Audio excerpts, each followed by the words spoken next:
વિવાહની અલગ અલગ વિગતો હું તમારા સમક્ષ રાખતો જઉં છું. અત્યારે હું ઉપસ્થિત થયો છું કે રસોડા વિભાગની અંદર જે સ્વયંસેવક મિત્રો જે અહીંયા અદ્ભુત કામ કરી રહ્યા છે એના કાઉન્ટર ઉપર હું આવી ગયો છું કે જે અહીંયા આ ટીમ કામ કરી રહી છે કે જે આ મંડળના પ્રમુખ શ્રી એટલે કે વિપુલભાઈ થળોદા આપણી સાથે ઉપસ્થિત થયા છે. જય માતાજી. જય માતાજી. જય મા ડુગર.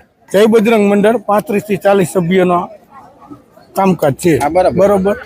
હરેશભાઈ આવું જાજરમાન આયોજન કર્યું છે તો અમારી ફરજ છે. બરોબર. અહીંયા નહીં પણ ચરાડવા કથા હોય કે ગમે એ આજુબાજુના ગામમાં હોય તો અમારું મંડળ હર હંમેશ સાથે જ હોય. બરોબર. ખૂબ સરસ. જેને વાત કરી કે એક સ્વયંસેવક તરીકેની ફરજ આ યુવાનો અહીંયાથી સંપૂર્ણપણે પોતાની ફરજ સમજી અને કામ કરી રહ્યા છે. તેમજ જે હમણાં તમે મંદિરની અંદર ફેરફાર કરી અને ગામને એક સરસ મજાની વાડીની અર્પણ કરી એના વિશે થોડીક આપણે માહિતી લેવી છે. ખરેડા પણ અમારે શેરીમાં હનુમાનજી મંદિરની પાછળ વિન્ડો વાળીને શેડ કરીને ખાલી જગ્યામાં અને ગામને પ્રસંગને અનુરૂપ કામ આવે એ રીતનું. કેટલા માણસો હનુમાન જમી શકે એની અંદર? 2000.